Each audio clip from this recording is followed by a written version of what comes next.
Marcelo Rossi, estou aqui, conforme prometido para você, para entregar em mãos para o Jair seu filme. A verdade continua. Marcelo, do que o Brasil precisa? Precisa de um versículo da Bíblia, João 8,32. E conhecereis a verdade, e a verdade vos libertará. Com ela, nós chegaremos num porto seguro. Valeu, Marcelo. Obrigado aí. Beijo. Tenho esse material somente em DVDs e vocês podem procurar aí o canal Bispo TV News, que ele vai dar os dados a vocês como adquirir esse material, ok? Muito obrigado.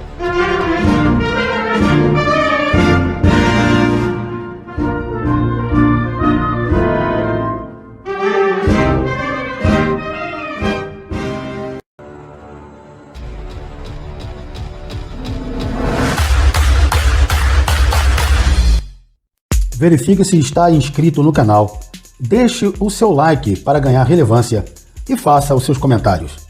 Vamos ao vídeo. Olá a todos, sejam muito bem-vindos ao Bispo TV News, o canal para quem é a favor da ordem, da justiça, da liberdade, para quem é a favor da família tradicional, para quem é contra o aborto, contra a ideologia de gênero. E aqui apoiamos o governo do nosso presidente, Jair Bolsonaro.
"70 anos antes de 1917, Marx e Engels previram que a derrubada da burguesia demandaria muita violência e uma ditadura sem precedentes para eliminar os sonhos e as oportunidades oferecidas pelo capitalismo da livre iniciativa.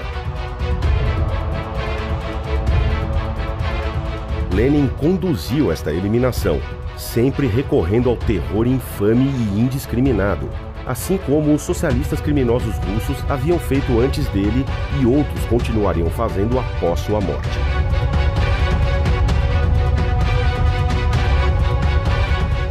O falecido Rudolf Hummel, o demógrafo perito em contabilizar todos os homicídios em massa causados por governos, estimou o total de vidas humanas dizimadas pelo socialismo do século XX em 61 milhões de pessoas só na União Soviética. Todas essas vítimas pereceram de inanições causadas pelo Estado, trabalho escravo e coletivizações forçadas, revoluções culturais, expurgos e purificações, além de gritante e criminosa reengenharia social.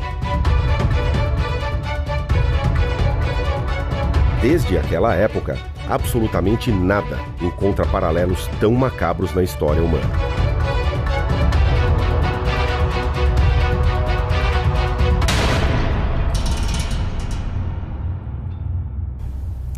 A personalidade comunista ou revolucionária tem origem no início ou um pouco antes de 1900. O precursor, que se baseou no que veio antes ainda, que foi Karl Marx, foi Lenin.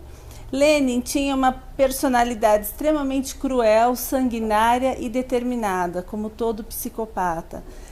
Lenin tinha como determinante principal a revolução a qualquer preço, mas a revolução imposta pela crueldade, pela tortura, pela morte, pelo que fosse necessário. Ele não disfarçava seus métodos. Lenin sempre deixava claro que cada vez que algum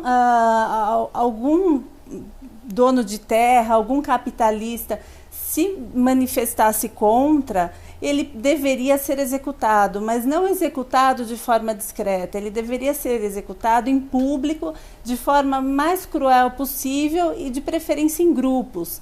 Ele cita que pelo menos 100 de cada vez deveria ser enforcado, deveria ser executado com um tiro na cabeça.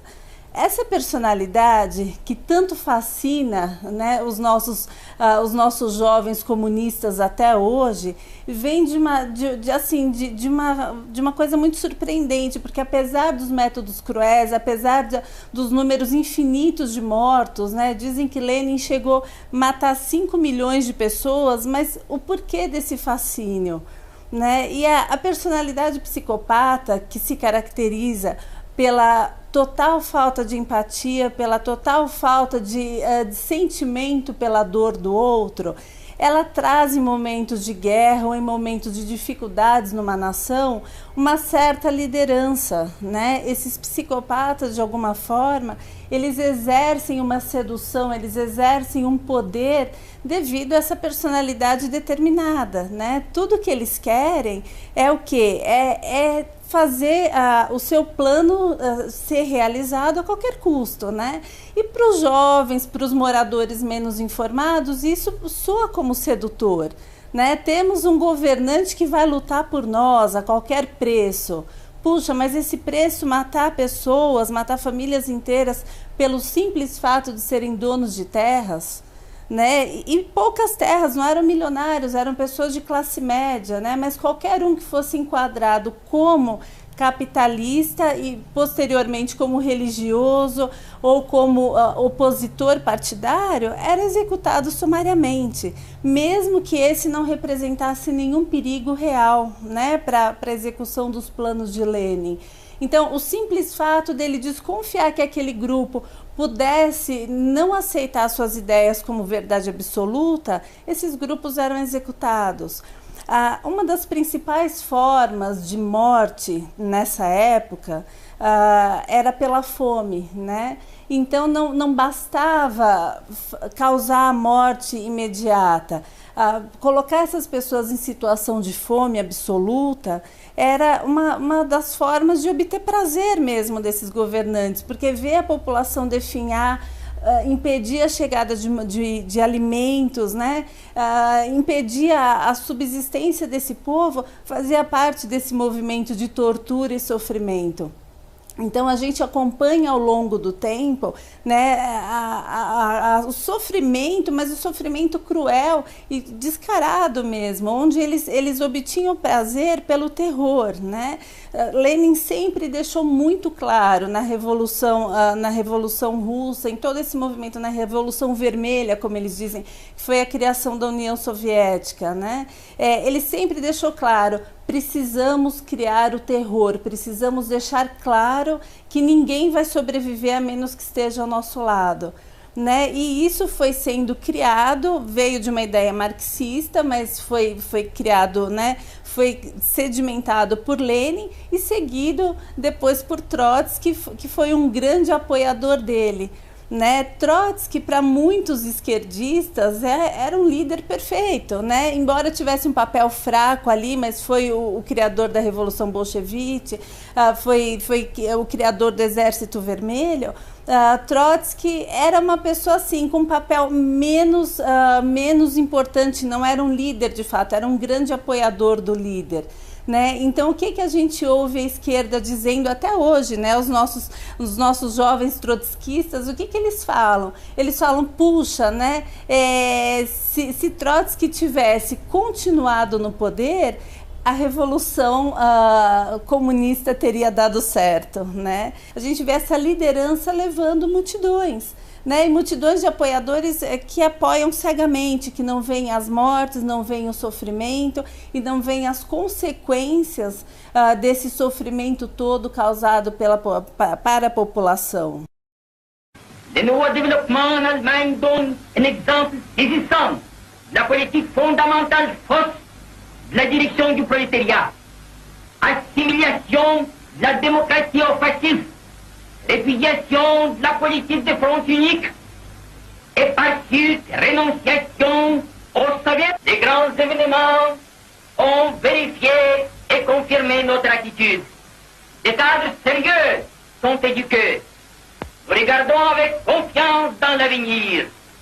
Aucune force ne pourra nous détacher de l'avant-garde prolétarienne internationale. L'Union soviétique, c'est notre patrie. Nous la défendrons jusqu'au bout. Les idées et les méthodes de Marx et de Lénine deviendront les idées et les méthodes internationales communistes. Falando um pouco de Trotsky, embora tivesse um papel talvez de aparência mais possível de se conviver, Trotsky foi preso a primeira vez aos 18 anos, em 1900, né, na virada do século. Trotsky foi deportado para a Sibéria, em 2 anos ele fugiu da cadeia. Né? E ele fugiu da cadeia, por quê? Porque para ele a meta era revolução constante e ininterrupta a qualquer preço. Ele queria transformar a guerra, assim como Lenin, em guerra civil, ou seja, não precisamos mais do exército para matar, nós precisamos do exército para punir os opositores e deixa que o povo brigue entre si. Né? E nesse momento, tudo que foi criado culturalmente foi uma aversão total e absoluta à imagem do capitalista, né? Do empresário, do empregador das terras, do agricultor que conseguia gerar empregos. Esses todos foi se criando uma cultura onde eles passaram a ser abominados, como se só o proletário fosse uma pessoa digna de existência nessa sociedade. Só que aí, né, muitos falam, puxa, mas que legal, né, a igualdade. Não era igualdade. O que eles faziam? Eles pegavam essas famílias de agricultores, por exemplo, matavam as famílias, destruíam as suas casas e, pasmem, as terras eram divididas entre os líderes do partido e não entre o povo. Né? Então, assim como hoje acontece no Brasil, que a esquerda só atua em causa própria, nessa época a base já era essa, onde toda a guerra, toda a destruição, toda a tortura do povo produtor era revertida em causa própria para os líderes do partido, né? E para toda a liderança que era de acordo com as ideias de Lenin, de Trotsky, e isso, assim, mais uma vez, não trouxe igualdade, trouxe sofrimento, acabou-se com uma classe média, né? O que seria uma classe média hoje, ressaltou ali todo o proletário, mas botou esse proletariado para brigar contra todos que se opusessem também, ou seja, é um movimento revolucionário, né? Guiado aí por mentes sórdidas, por mentes assassinas e que se alimentavam do sangue, da dor, do sofrimento da sua população.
Não podemos nos esquecer também do caso de Lavrent Beria, o grande acusador do regime em todos os expurgos que aconteceram e cuja trajetória é muito bem contada em pormenores, em riqueza de pormenores, em uma obra extremamente importante, que é do seu conhecimento, o Arquipélago Gulliver de Alexander Solzhenitsyn. O próprio Beria, o grande acusador, o próprio Beria, o que levou à morte muitos militantes revolucionários de primeira hora, o próprio Beria, que levou à forca, que levou ao fuzilamento, que levou à desgraça muitos dos seus camaradas revolucionários de primeira hora, também acabou sendo apanhado pelos expurgos do regime. E é assim que o poder vai se mantendo nesse tipo de poder degenerado, como eu disse. Vai se mantendo nesse tipo de poder exercido por degenerados, como eu disse.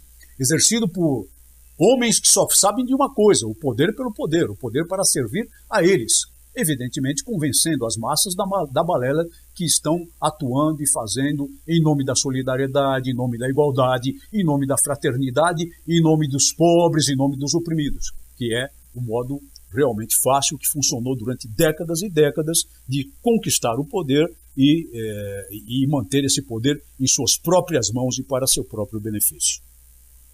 Nós vamos falar um pouquinho da época de Stalin, que trabalhou desde a Revolução em 1917, bolchevique, e assumiu o país logo depois da morte de Lenin, em meados da década de 20, 1924, por aí, e ficou no poder até 53, onde ele, para conseguir fazer com que Lenin assumisse efetivamente esse poder, usou de práticas que são muito bem conhecidas em relação a esse tipo de movimento.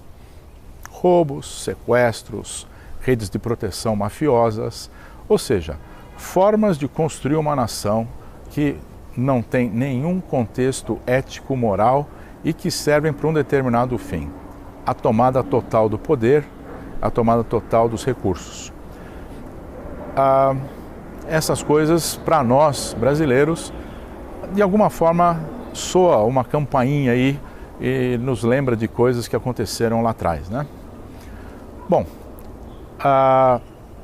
ele, além de ter estruturado dessa forma, de acordo até com uma frase do Trotsky, né?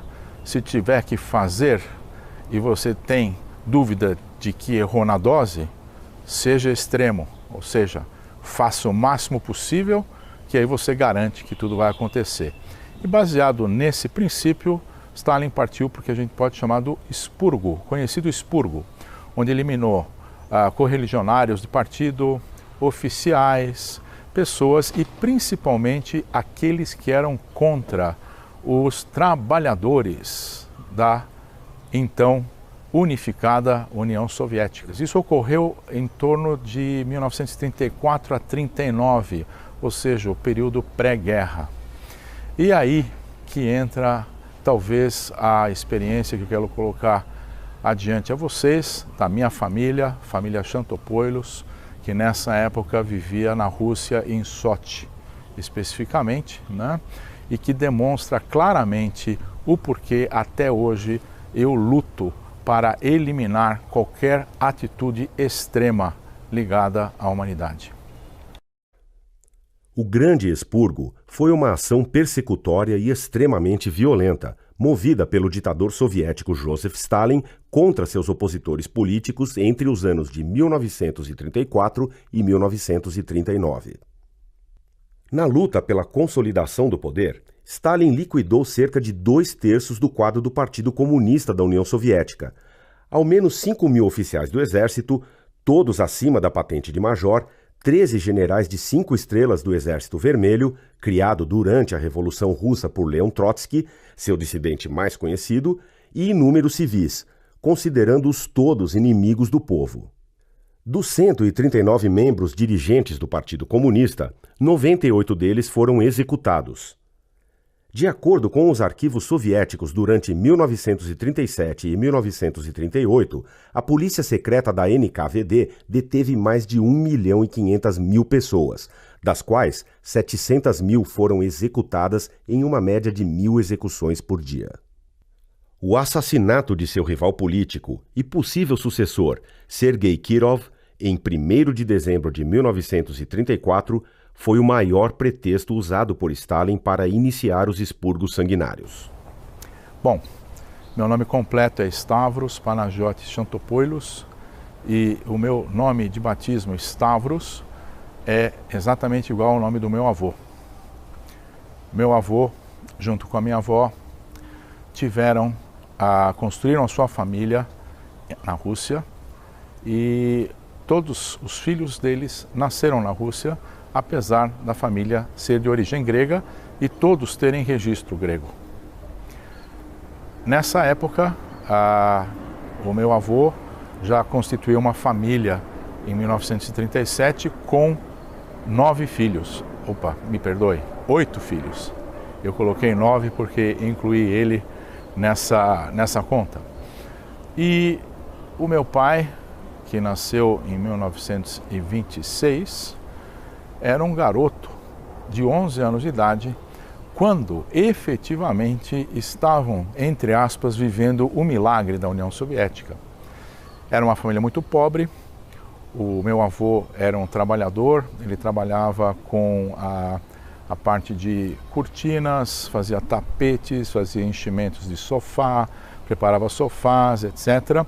E era muito comum ele levar os filhos, inclusive meu pai, mesmo com 11 anos de idade, para auxiliá-lo no trabalho, e viviam numa região que a gente pode até descrever parecida com os barracos que a gente vê numa comunidade de favela naquela época, e houve uma espécie de recenseamento pelo governo e eles ganharam uma casa, da mesma forma com que todo o processo comunista, socialista, social, né, entrega casas. A gente tem nossos exemplos de Minha Casa Minha Vida aqui no Brasil, né?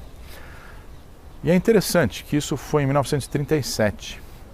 E na primeira semana que eles mudaram para a casa deles, pasmem, aquele trabalhador que tinha 2 filhos, os mais velhos, o meu tio Vassilis e o meu tio Jorge, que, olha que interessante, tinham acabado de terminar o colegial e o meu tio Vassilis tinha ganho uma bolsa para a universidade em Moscou. E meu outro tio Jorge ia também para Moscou em função dele ter sido campeão em tênis na cidade dele. Então eram 2 jovens promissores, certamente, né? E o meu avô, alguém que trabalhava duro para poder sustentar seus 8 filhos junto com a minha avó. Em 1937, uma bela madrugada, chega 3 ou 4 elementos da polícia secreta russa e dizem que vão levar o meu avô para interrogatório e que ele iria voltar no dia seguinte. Passados 2, 3 dias, voltam esses senhores e aproveitam e levam o meu tio Vassilis e o meu tio Jorge também e nunca mais foram vistos.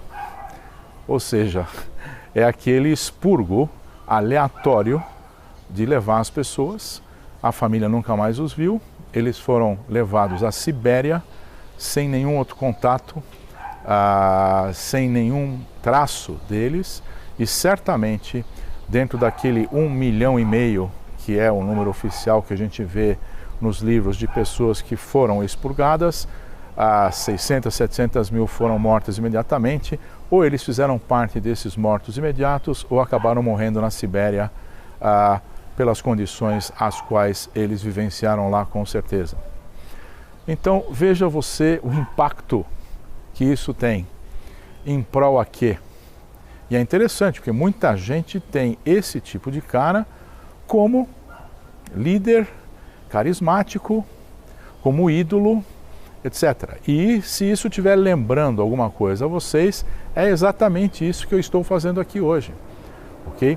Nós não vivemos no nosso mundo de hoje assassinatos físicos necessariamente, mas vivemos o que eu chamo de assassinatos virtuais da mesma grandeza, com a irresponsabilidade que esse tipo de regime traz para a gente. Então, o que acontece em seguida? Uma pobre mulher pega seus 6 filhos e sai do seu lugar, da onde eles estavam sendo criados, onde tinham vida familiar, onde tinham futuros pela frente, e volta para a Grécia sozinha com 6 filhos para poder criá-los. E, consequentemente, 2 anos depois, inicia a Segunda Guerra Mundial, e o resto a gente sabe. Então, é um relato super rápido, mas que pode mostrar a todos nós efetivamente o mal que esses elementos fazem e que cegam nações inteiras, onde cada um talvez se ligue para o seu objetivo próprio e esquece o próximo. E o que o meu pai me ensinou e o que eu carrego até hoje na minha vida é: lute para que o conhecimento seja a maior arma que você tem contra qualquer tipo de ação política ou processo dessa natureza. E olha que interessante, esse desgraçado Stalin, que deve estar num lugar queimando depois que ele faleceu, ainda tinha um filho chamado Vassili. Ou seja, ele teve um filho com o mesmo nome do tio meu que ele assassinou, sem possibilidade nenhuma de defesa, que teriam carreiras brilhantes pela frente, tá certo? E acabou com todos os sonhos de uma família que lá estava se constituindo como outra qualquer, buscando o quê? A melhoria da qualidade de sua vida. Nessa época, toda a morte ela era envolta em muito requinte de crueldade. Então a gente tem assim grandes técnicas de tortura iniciando nessa época, e isso sendo assim uma coisa oficialmente imposta pelo regime, né? Tinha ali os campos de concentração, onde quem ia lá não é porque eram bandidos, é porque eram opositores. Tudo começa com as ideias de Marx. Mais tarde isso se forma em movimentações políticas e variações de interpretação desse manifesto comunista. O bolchevique era muito similar até os outros, que eram os mencheviques. Os dois eram socialistas. Um era um socialista mais progressista, meio social-democrata, e o bolchevique era um revolucionário. Então essa divisão já existia, isso lá no final do século XIX e início do século XX, Rússia. Agora o contexto no qual esses partidos começam a crescer. É um contexto de falha, governamental, um contexto de fraqueza, guerra, conflito, que mostra a debilidade do governo imperial do czar. Então, num contexto de entrada na Primeira Guerra Mundial, uma debilitação econômica profunda. Havia por volta de 16 milhões de pessoas que estavam combatendo essa guerra. E claro que você tinha que alimentar os soldados no fronte. E a Rússia, naquele momento, a Rússia czarista, ela era aliada da Grã-Bretanha e da França, contra a Alemanha. Então, esse contexto também é importante. Por quê? Primeiro que é um conflito mundial, muito grande, e a Rússia é um país extremamente atrasado naquele momento. Era um país de agricultura, de agricultores, de alguns centros urbanos, mas com uma população não urbana muito grande. Uma deficiência aí, então, de você ter de dependência industrial de praticamente tudo, né? Todo material bélico era importado dos outros países, e uma série de outros produtos também, como têxtil, etc. Claro que aí a dependência também da questão logística de alimentação da população, não só no fronte, mas também das cidades, fica debilitado num contexto de guerra. Então, vamos entender que nesse contexto, todo país que entra numa guerra, ele tem que ser muito rico para ele perdurar na guerra. E a Rússia não se encontrava com uma economia condizente com o tipo de guerra que era no início do século XX. É uma guerra bem mais moderna. As guerras evoluíram e a Rússia não evoluiu. Manteve-se uma economia extremamente... um modelo político até quase que feudal, um modelo absolutista. Havia assim um Duma, né, um congresso ali, mas não existia ali de fato uma democracia representativa de uma série de alas políticas da Rússia. Então era quase que um modelo absolutista, com uma economia não diversificada, focada em agricultura, e um custo enorme de se manter na guerra. E claro que uma vastidão de terra imensa. Então, nesse contexto, a Rússia, num conflito da Primeira Guerra Mundial, 1914, e ao entrar e aprofundar-se aí na guerra, aprofunda também a crise econômica da Rússia.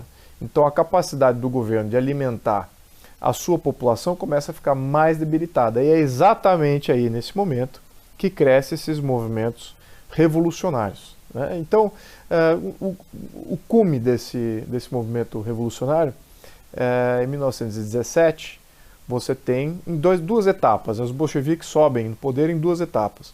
Primeiro, em fevereiro, quando há uma destituição do czar.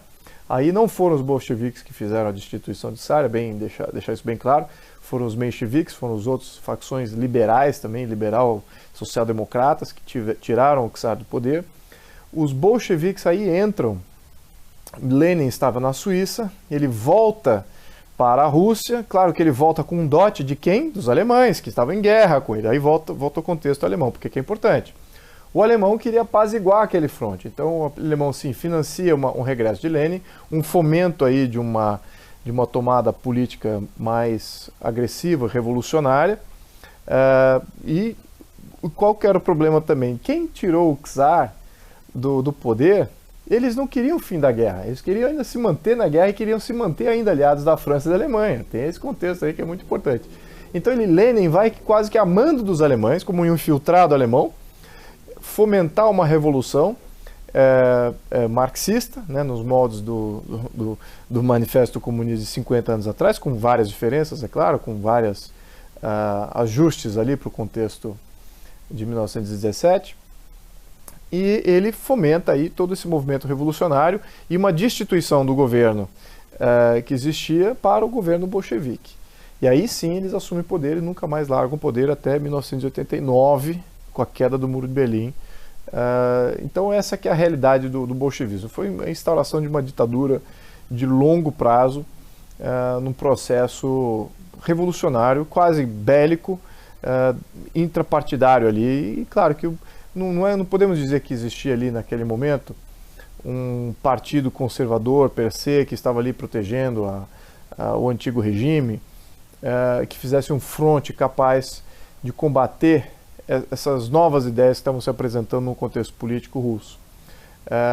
Mas foi uma inserção de uma mobilização que, na minha opinião, foi muito similar ao movimento jacobino, né? Tem muitas similaridades aí do bolchevismo com o jacobinismo, né? Quais são essas similaridades? Primeiro, é uma elite burguesa. Todos do movimento bolchevique, menchevique, eram uma elite burguesa, não eram proletariado, não eram membros da população, etc. Era uma elite, assim como os jacobinos. Jacobinos eram todos membros da burguesia, da baixa burguesia, mas eram membros da burguesia. Robespierre, Danton, Marat, todos eles eram burgueses, de origem burguesa, assim como os bolcheviques, como Lenin, Trotsky e todos os demais. Muito bem, então tem esse primeiro plano. Segundo plano, eles eram dependentes de juventude, né? Quem fazia parte do movimento jacobino e quem fazia parte do movimento bolchevique, 60% eram jovens com menos de 30 anos de idade, né? 60 ou mais por cento, 70% tinham menos de 30 anos de idade. Então, essa é outra característica. Mais uma característica, a maioria desempregado. Então, pessoas que não estavam trabalhando. Então, isso era uma base natural. Jovens desempregados, também a questão que é muito importante, que é comparativo desses dois movimentos, é que eles dependiam de dinheiro, né? Eles dependiam de dinheiro para fomentar essa revolução. Então, não só Lenin trouxe como um capital inicial dotado do Kaiser, o próprio Kaiser alemão que fez esse dote para Lenin, mas também os revolucionários jacobinos, eles tinham fontes da sociedade que financiavam aquele movimento. Então, existia aí uma grande necessidade de caixa para fazer essa revolução. Claro que aí, nesse contexto, nenhum deles, tanto os jacobinos quanto os bolcheviques, eles estavam se beneficiando de algo que eles tinham a propor. Eles estavam esperando oportunisticamente a falha, e claro que eles fomentavam isso também, a falha sistêmica, falha de governo. Eles não eram aqueles que vinham com uma nova proposta, um novo governo que se insere e está aqui um novo... Não, eles dependiam de arruinar completamente a credibilidade de todas as instituições, ou através da guerra, como foi o caso do bolchevismo, como foi também a questão de falha sistêmica do sistema do Luís XVI. Então, nesses dois modelos havia umas falhas sistêmicas e também a alimentação aí tinha alguma coisa a ver. Então, nesses dois modelos tem muitos paralelos aí, o processo de tomada de poder, a desinstitucionalização do poder, o caos, a geração do caos, tudo isso era muito similar. Então, neste contexto que você tem, de novo, o bolchevismo, vamos lembrar qual foi as primeiras coisas que Lenin fez depois que assume o poder. Ele fez paz com a Alemanha, ele fez um armistício ali. Então ele meio que foi pago para isso, ele entrou nesse processo. Uma grande desculpa aí foi uma revolução, etc. No fundo foi assumir um poder e ele fez aquilo ao qual ele era pago, né, que era fazer o armistício com a Alemanha. Então tá aí um contexto aí genérico do que foi, ao menos na minha opinião, e uma comparação daquele que foi o bolchevismo versus o jacobinismo, alguns paralelos aí, e o momento político que eles inseriram aí para o século XX. A personalidade de psicopata que esses líderes tinham pode ser encontrada muito facilmente nos dias de hoje no Brasil, né? Na nossa realidade atual, onde a gente vê líderes que tivemos aí, principalmente nos últimos 20 anos de governo, que são dissimulados e que agem exclusivamente em causa própria, que não se importam, por exemplo, de tirar dinheiro da saúde, de gerar mortes com isso, de tirar dinheiro de merenda, tirar dinheiro seja de onde for, mas para enriquecer a ele próprio e aos seus apoiadores, né? Então isso não tem nada de solidário, não tem nada de busca de igualdade, não tem nada de compaixão com a causa humana, e sim de destruição e assim, de uma atmosfera onde todos sejam apoiados a guerrear contra seus próximos, né? O instinto revolucionário é isso: briguem, seja qual for o preço, destruam, seja qual for o preço. E a única punição cabível para aquele que não nos apoia é a morte, né? E é o que nós vemos hoje. O que acontece? A gente vê aí até mesmo esse ativismo judiciário apoiando ladrões, assassinos, traficantes, de alguma forma, em que a população de bem, a população pagadora de impostos, parece ter a vida valendo menos, né, do que a do próprio criminoso. Então isso, se a gente buscar um paralelo entre o início da 1900, enfim, para cá e hoje, os dias atuais, o que a gente vê é um comportamento muito semelhante, né, onde um ladrão é defendido por, segundo eles, ter direito a uma chance, ter direito aí a voltar para a sociedade, mas um pai de família que é executado sumariamente na festa, na frente dos seus filhos, esse pai, ele não tem chance, ele não tem a possibilidade de retomar a vida, né? E aí, se a gente for fazer um paralelo, se pegar Trotsky, ele era um pouco mais ameno, mas era dissimulado, talvez como Fernando Henrique, né? Que sempre teve ali uma aparência, uma primeira aparência muito sedutora, mas que foi o primeiro a lutar pela contravenção. Então, o que a gente precisa entender é que um psicopata, ele só atua em causa própria, ele não é capaz de ter compaixão e empatia por nada que venha do outro. Bem, com relação à morte das famílias reais, né, porque a gente estava comparando o jacobinismo e o bolchevismo, né? Jacobinismo aconteceu em 1793, bolchevismo em 1917, quando os dois se iniciam. O que tem de interessante aí é que a família real da França, ela não foi executada imediatamente, ela ficou em cárcere um bom tempo. E o debate, o que se fazer com a família real, foi intenso e perdurou vários anos. As atrocidades que eles fizeram, que eles cometeram com os filhos do Luís XVI são imperdoáveis. Acho que num contexto de direitos humanos universais, não se faria nada com piores inimigos da humanidade o que fizeram com as crianças do Luís XVI. E muito similar mais tarde com o bolchevismo, quando eles aprisionaram a família do czar, também debatiu o que vão fazer com a família do czarismo. Agora você veja, o porquê que então eles decidiram fuzilar, no caso um foi guilhotinar, no outro foi fuzilar. Por que isso se sucede? Porque é uma debilidade muito grande de governo, é uma ilegitimidade muito grande. Governos revolucionários, quando são feitos através da força, através da força bélica, como foi os dois sistemas, de uma certa maneira, através de uma grande revolução institucional, de mudança de regime, mudança de sociedade, mudança de economia, realidade econômica, tanto o jacobinismo quanto o bolchevismo tinham visões sobre propriedade privada que eram diversas, eram diferentes do atual status quo. Né? Eles tinham uma série de violações ali que eles incorreram contra a propriedade privada. Então eu estou falando de dois regimes aí com mais de 100 anos aí de diferença entre um e outro, com muitos paralelos. Tá?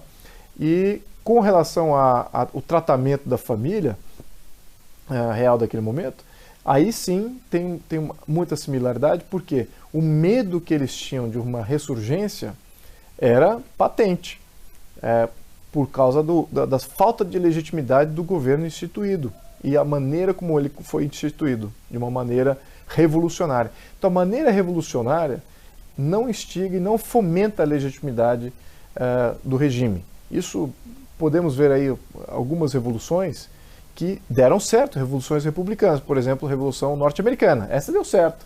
O apoio popular, uma abrangência dos nativos contra o poder colonial, extremamente legítima. Agora, quando você destitui revolucionariamente um poder instituído, baseado em articulações, baseado em uma série de mentiras que são contadas, e claro, explorando uma falha assim, os governos falharam sem dúvida, eram governos que estavam em erro. No entanto, era o bastante para você fazer e cometer eles e julgar e já colocar a pena de morte, a execução das famílias? Claro que não, por isso que houve um longo tempo de cárcere, maus tratos, etc., que houve com essas duas famílias. Então, mas aí todo o tratamento e a execução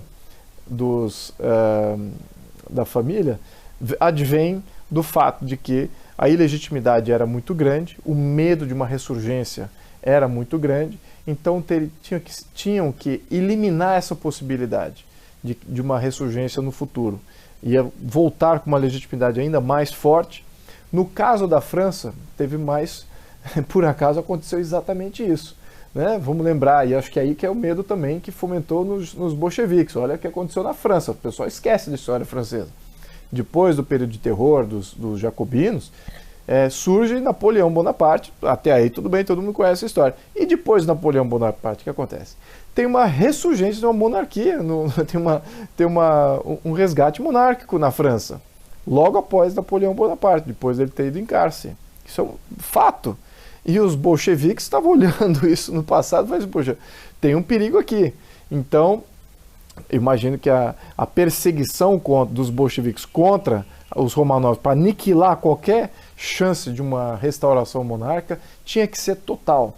E acho que eles foram bem sucedidos na Rússia muito mais do que na França em 1793, né, e depois do Doravante, depois que eles foram executados. Então, eu acho que é isso que é o contexto aqui. Né? A falta de legitimidade, quanto mais ilegítimo é o poder que assume, quanto mais revolucionário e falsa essa revolução, mais sanguinário eles são em se impor e muito mais maquiavélicos eles são em perseguir aqueles que podem destituí-los mais tarde do poder. Bom, é interessante também conotar algo muito importante. E é algo que até hoje eu particularmente, o que nós vivemos e eu particularmente vivi no meu país nos últimos 20 anos, e 20 anos vamos falar aqui basicamente de 2002 para cá, né?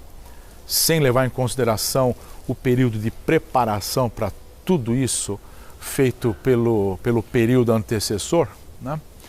A gente percebe muito bem que na União Soviética, inicialmente na Rússia, né, tudo isso se inicia por uma tomada de poder via armas, via guerra, tá certo? Via violência.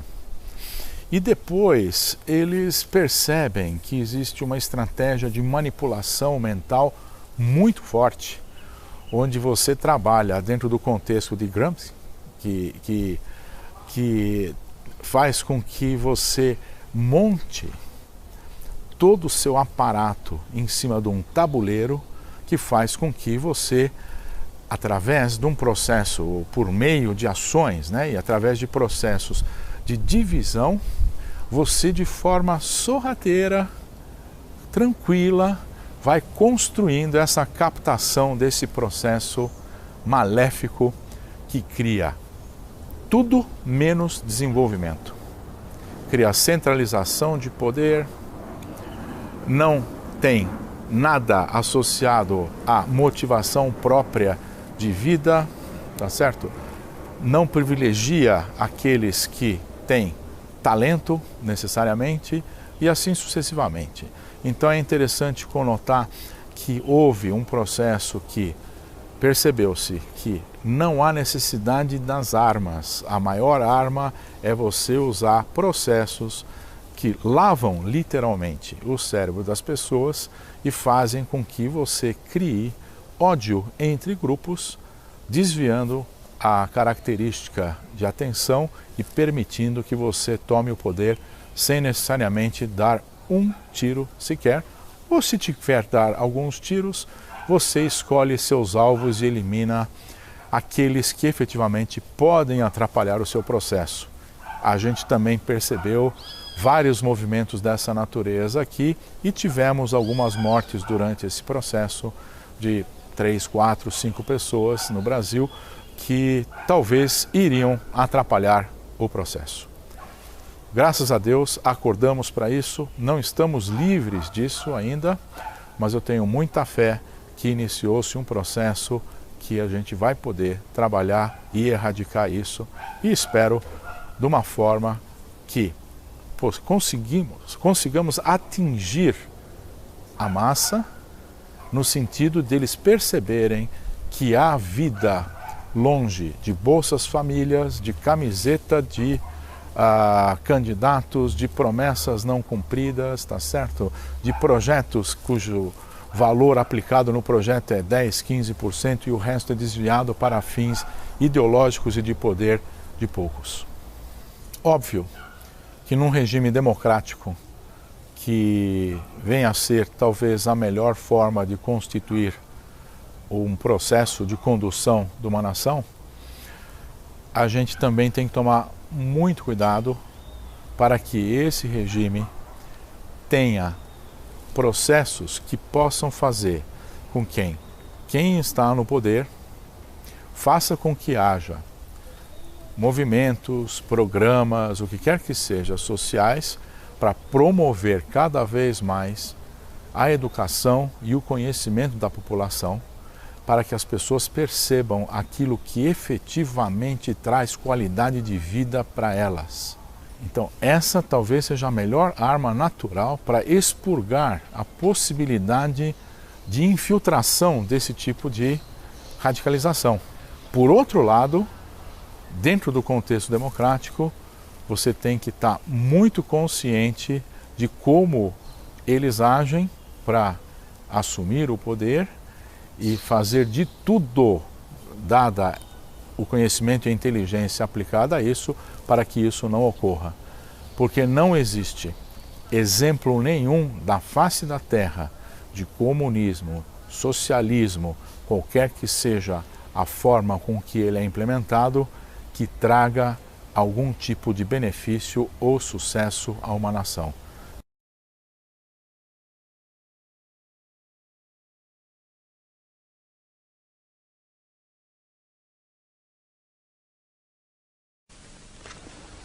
Дорогие соотечественники, сограждане, в силу сложившейся ситуации с образованием Содружества независимых государств я прекращаю свою деятельность на посту президента СССР.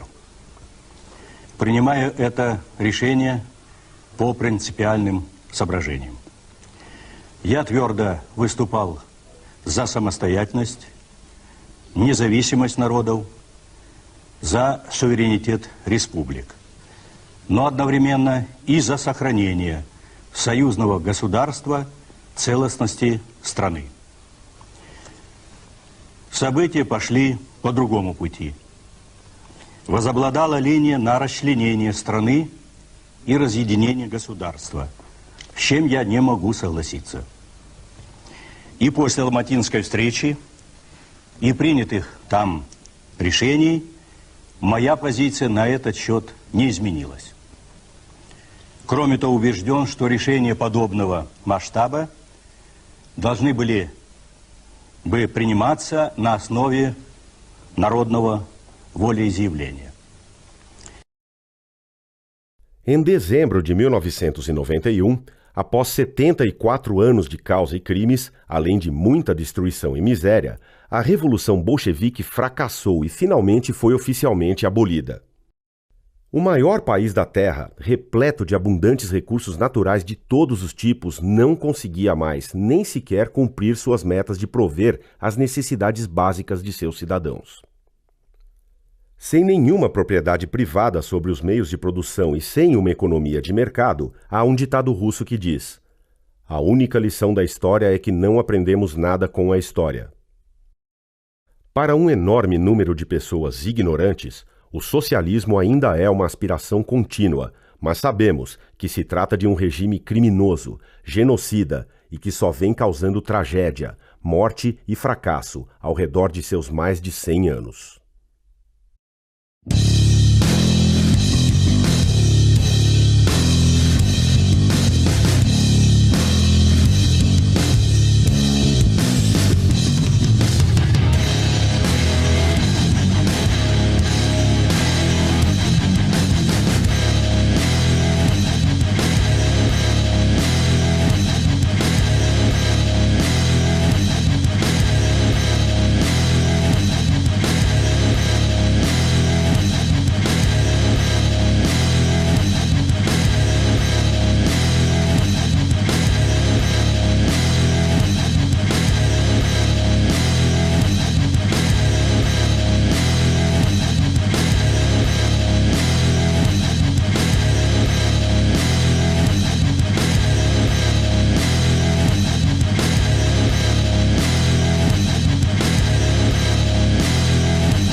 Marcelo Rossi, estou aqui, conforme prometido para você, para entregar em mãos para o Jair seu filme.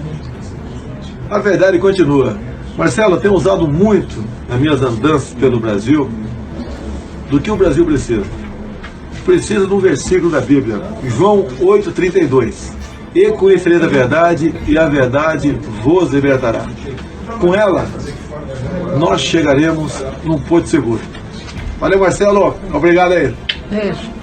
Tenho esse material somente em DVDs. O primeiro DVD duplo se chama A Verdade Revelada no Peito em que ela impera. O segundo DVD duplo se chama A Verdade Continua, Sentindo no Peito Invicto. E o terceiro e último que fecha a trilogia, A Verdade Triunfante dos Mares Verdes ao Cruzeiro do Sul. Na verdade são 6, porque é um conjunto de 3 DVDs duplos para você conhecer realmente toda a história verdadeira do regime militar brasileiro de 64 a 85. Ali a gente não deixa passar nada. Todos os mitos que a esquerda socialista inventou, nós estamos desvendando. Todos os boatos que eles contaram, nós estamos desmistificando. Realmente estamos passando aquele período do Brasil a limpo nesses 3 DVDs. Eu garanto a vocês que quem assisti-los vai ser um material de consulta, é um material que vai ficar também para as próximas gerações e vai trazer grandes revelações e grande conhecimento para quem adquirir e assistir com atenção. E vocês podem procurar aí o canal Bispo TV News, que ele vai dar os dados a vocês como adquirir esse material, ok? Muito obrigado.